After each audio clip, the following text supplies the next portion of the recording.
Hello everyone.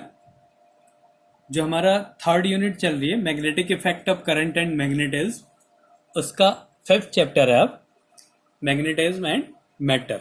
ये third unit में है magnetic effect of current and magnetism. जो हमारी थर्ड यूनिट है उस थर्ड यूनिट में ये फिफ्थ चैप्टर है हमारा बुक का मैग्नेटिज्म एंड मैटर। अब इसका जो पहला टॉपिक है वो है मैग्नेटिक डाइपोल। मैग्नेटिक डाइपोल, अब जैसे हमने इलेक्ट्रिक डाइपोल पढ़ा था, इलेक्ट्रिक डाइपोल क्या होता है? अगर दो चार्जेस छोटी सी डिस्टेंस पे, दो अनलाइक चार्जेस अगर छोटी सी डिस्टेंस पे होते हैं तो उसको बोलते हैं हम इलेक्ट्रिक डाइपोल। तो वैसे ही यहाँ पे दो अनलाइक पोल्स अगर एक छोटी सी डिस्टेंस पे होंगे, अनलाइक पोल्स और इक्वल स्ट्रेंथ के, वहां पे दो अनलाइक चार्जेस और इक्वल स्ट्रेंथ के थे, तो यहाँ पे अगर अनलाइक पोल्स जो है इक्वल स्ट्रेंथ के एक छोटी सी डिस्टेंस पे होते हैं, हम उसको बोलते हैं मैग्नेटिक डाइपोल। तो मैग्नेटिक डाइपोल क्या होता है? It consist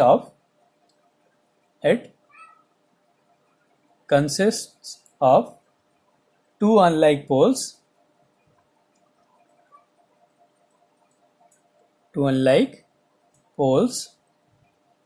of equal strength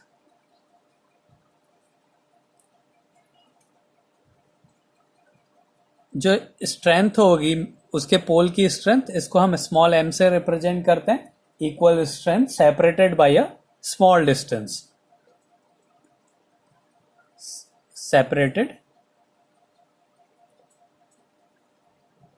by a small distance. ये क्या होता है? मैग्नेटिक डाइपोल होता है। अगर दो अनलाइक पोल्स एक छोटी सी डिस्टेंस पे होते हैं तो हम उसको बोलते हैं मैग्नेटिक डाइपोल। अब magnetic dipole moment, magnetic dipole moment.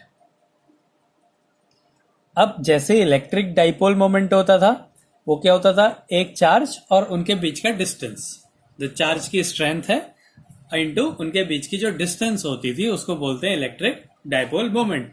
ऐसे ही मैग्नेटिक डाइपोल क्या होता है? चार्ज की जगह क्या ले लेना है? स्ट्रेंथ लेनी है। तो product of strength of magnet and magnetic length, उनके बीच की डिस्टेंस और जो मैग्नेट की स्ट्रेंथ है उसके प्रोडक्ट को क्या बोलते हैं? Dipole moment, magnetic dipole moment.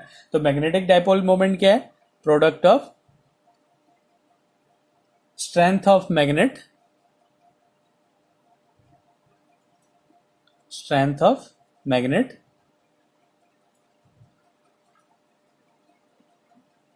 product of strength of magnet and magnetic length।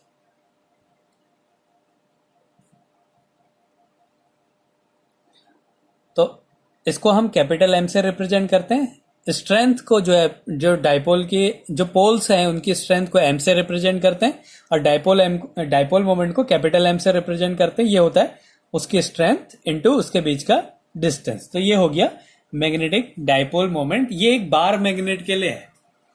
अब अगला टॉपिक है हमारा current loop as a magnetic dipole. Current loop as a magnetic dipole.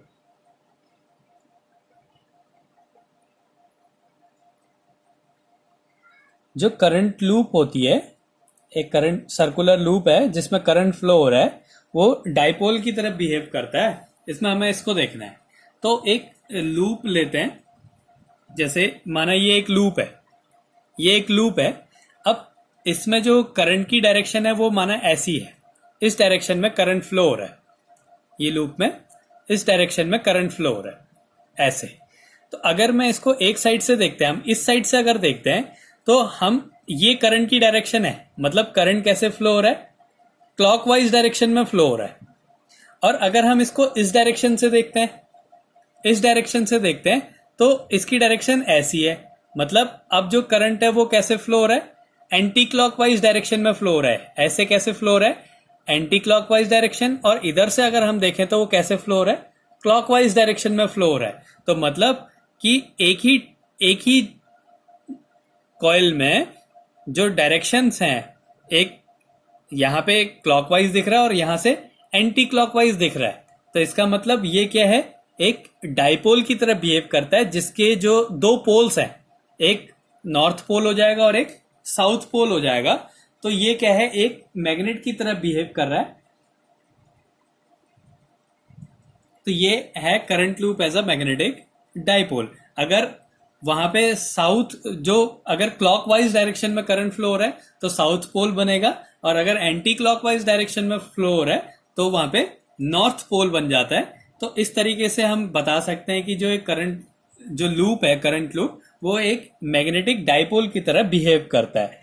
तो माना ये एक कॉइल है, इस कॉइल के दो फेस हैं, एक फेस इधर है, एक फेस इधर है। माना ये एक फेस इधर है, एक फेस इधर है। दो अलग अलग फेस से अगर हम देखें, उसमें करंट की डायरेक्शन को अगर हम देखें तो क्या होगा, वहां पे दो अलग अलग पोल, हमें दो अलग अलग डायरेक्शन मिलेंगी। इससे ये पता चलेगा कि उसके दो पोल हैं। तो अगर हम इसको फेस वन से देखते हैं, फ्रॉम फेस वन, तो इसमें करंट की डायरेक्शन कैसी थी, क्लॉकवाइज डायरेक्शन थी। इसमें क्या था, क्लॉकवाइज डायरेक्शन ऑफ करंट। तो अगर क्लॉकवाइज डायरेक्शन है, जैसे ये है, ये कॉइल के दो फेस हैं, अगर क्लॉकवाइज डायरेक्शन में फ्लो हो रहा है तो यहां पे साउथ पोल बनेगा। अगर एंटी क्लॉकवाइज डायरेक्शन में फ्लो हो रहा है तो यहां पे नॉर्थ पोल बनेगा। ऐसे अगर ऐसे फ्लो हो रहा है तो ये नॉर्थ पोल बनेगा, और ऐसे फ्लो हो रहा है तो साउथ पोल बनेगा। तो यहां पे उस डायरेक्शन से अगर हम देखें, उस फेस से अगर हम देखें, तो वो कौन सा पोल दिखेगा, हमें साउथ पोल मिलेगा। अगर हम दूसरे फेस से देखते हैं, फ्रॉम फेस टू, तो करंट की डायरेक्शन कैसी दिखेगी, हमें एंटी क्लॉकवाइज दिखेगी। एंटी क्लॉकवाइज,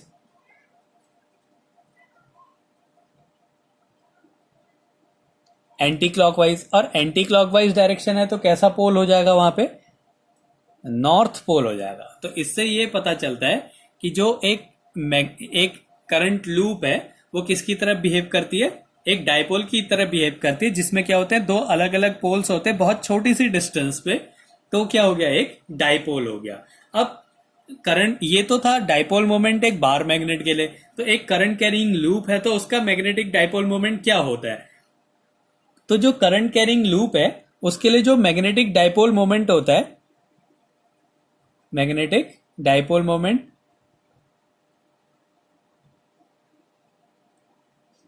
वो उसमें फ्लो होने वाले करंट के डायरेक्टली प्रोपोर्शनल होता है। जो डाइपोल मोमेंट कैपिटल एम है वो उसमें फ्लो होने वाले करंट के डायरेक्टली प्रोपोर्शनल होता है। जितना ज्यादा करंट फ्लो होगा उतना ज्यादा उसका डाइपोल मोमेंट होगा, और उसके क्रॉस सेक्शनल एरिया के भी डायरेक्टली प्रोपोर्शनल होता है। ये क्या होता है, मैग्नेटिक डाइपोल मोमेंट उसके क्रॉस सेक्शनल एरिया के भी डायरेक्टली प्रोपोर्शनल होता है।